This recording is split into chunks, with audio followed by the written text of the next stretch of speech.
जय श्री कृष्ण। नमस्कार दोस्तों, आज मैं आपको धरती माता की कहानी सुना रहा हूँ। एक समय की बात है, एक ब्राह्मण थी। वह बहुत ही धार्मिक महिला थी। सभी ग्रामवासी उसका बहुत सम्मान करते थे। कोई भी उसकी शरण में आता, वह सबकी मदद किया करती थी। मन ही मन भगवान का स्मरण किया करती थी। भगवान की सेवा, पूजा व जरूरतमंदों की सेवा ही उसका परम धर्म था। एक दिन ब्राह्मणी मरकर भगवान के घर गई। वहां जाकर बोली, मुझे बैकुंठ का रास्ता बता दो। स्वर्ग से एक दूत आया और बोला, ब्राह्मणी आपको क्या चाहिए? वो बोली, मुझे बैकुंठ का रास्ता बता दो। आगे आगे दूत चला और पीछे पीछे ब्राह्मणी मंदिर तक पहुंच गई। ब्राह्मणी बहुत धार्मिक महिला थी। उसने बहुत दान पुण्य कर रखा था। उसे विश्वास था कि उसके लिए बैकुंठ का रास्ता अवश्य खुल जाएगा। ब्राह्मणी ने वहां जाकर देखा, वहां बड़ा सा मंदिर, सोने का सिंहासन था, हीरे मोती से जड़ित छतरी थी। चित्रगुप्त जी न्याय सभा में बैठे साक्षात इंद्र के समान शोभा पा रहे थे और न्याय नीति से अपना राज्य संभाल रहे थे। यमराज जी सबको कर्मानुसार दंड दे रहे थे। ब्राह्मणी ने जाकर प्रणाम किया और बोली, मुझे बैकुंठ जाना है। चित्रगुप्त ने लेखा सुनाया और कहा कि ब्राह्मणी, तुमने सब धर्म किए परंतु धरती माता की कहानी नहीं सुनी, इसलिए तुम्हारे सिर पर धरती माता का कर्ज है। बैकुंठ में कैसे जाएगी? ब्राह्मणी बोली, धरती माता की कहानी के क्या नियम होते हैं?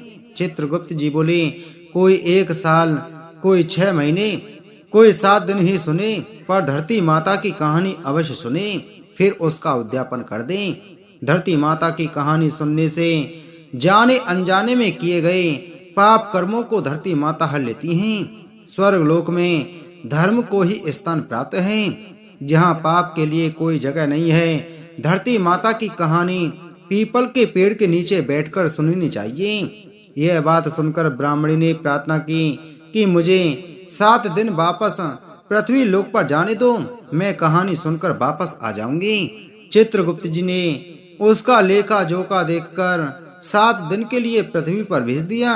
ब्राह्मणी जीवित हो गई।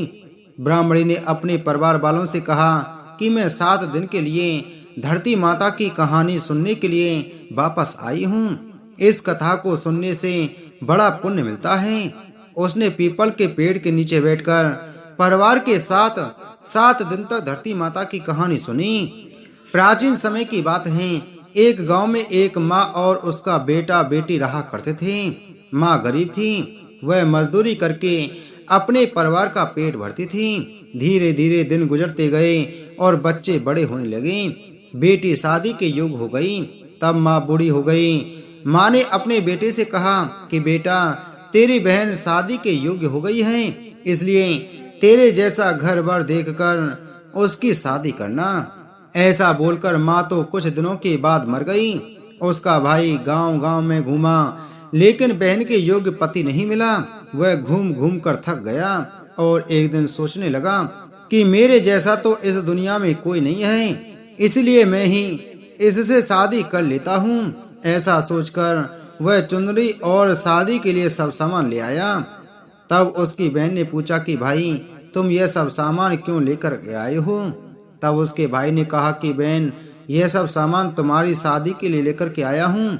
गांव वालों ने बहन से कहा कि तुम्हारा भाई ही तुमसे शादी करने वाला है। तब बहन ने जाकर अपने भाई से पूछा कि भाई, मेरी शादी किसके साथ करवा रहे हो? इस पर भाई ने कोई जवाब नहीं दिया। तब बहन समझ गई। उसने एक लोटे में जल लिया, चुनरी ली और चप्पल पहनकर जंगल की तरफ चली गई। जंगल में गाय चराने वाले ग्वालों ने उससे पूछा कि कहाँ जा रही हो? तो वह कुछ नहीं बोली। वन में जाकर वह धरती माता को पुकारने लगी और बोली कि हे धरती माँ, अब तुम ही मेरी लाज रखना, वरना अनर्थ हो जाएगा। वह बोली, मैं क्या करूं?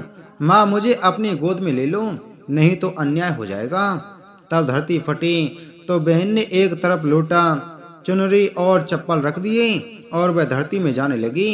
इतने में दौड़ता हुआ उसका भाई जंगल में आया और उसने ग्वालों से पूछा कि मेरी बहन किधर गई है? ग्वालों ने कहा कि तेरी बहन उस तरफ गई है।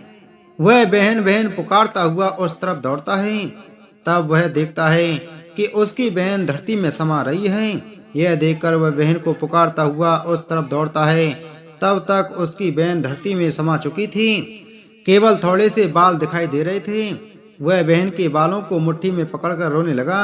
बहन तो सत्य के लिए धरती माँ की गोद में समा गई। मेरी बुद्धि भ्रष्ट हो गई थी। माँ का वचन निभाने के लिए मेरे जैसा कोई वर नहीं मिला, इसलिए ऐसा विचार आया। ऐसा बोलकर वह जोर जोर से रोने लगा। पर धरती माँ ने सत्य के लिए बेटी को अपने में समा लिया। जो बाल बाहर रह गए थे वो दो बन गए। इसलिए औरतें धरती माता की कहानी सुनती हैं और चुनरी, चप्पल, लोटा, बर्तन में हरी मूंग और लड्डू कुंवारी कन्या को देती हैं। जो भी धरती माता की कहानी सुनता है, धरती माता उसको सुखी रखेंगी। हे धरती माता की कहानी कहने वाले, सुनने वाले और हुंकार भरने वाले और सभी के परिवार वालों को सुखी रखना। बोलो धरती माता की जय। 7 दिन पूरे होने पर वापस धर्मराज जी का बुलावा आया और ब्राह्मणी को बैकुंठ में श्री हरि के चरणों में स्थान प्राप्त हुआ। जो कोई भी प्राणी धरती माता की कहानी सुनता है, मृत्यु के समय सभी पाप कर्म धरती माता हर लेती हैं। वह प्राणी को बैकुंठ में स्थान प्राप्त होता है। धरती माता की जय हो। धरती माता की सदा ही जय हो। बोलो धरती माता की जय।